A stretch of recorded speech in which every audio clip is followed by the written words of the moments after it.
Libur Tahun Baru selalu dimanfaatkan wisatawan, baik lokal dan domestik, berkunjung ke tempat-tempat wisata. Di tengah pandemi COVID-19, seluruh stakeholder terkait diharapkan selalu waspada dan tetap menerapkan prokes dengan baik.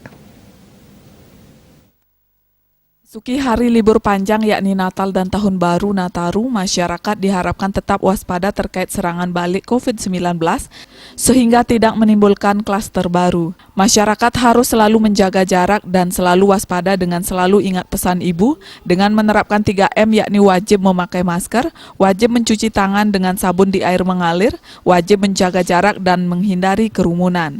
Dengan penerapan 3M ini masyarakat bisa terbebas dari COVID-19.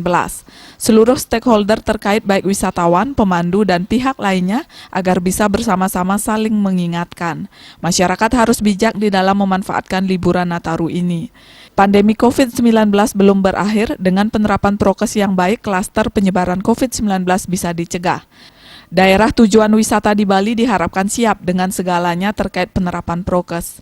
Ratna, Bali TV.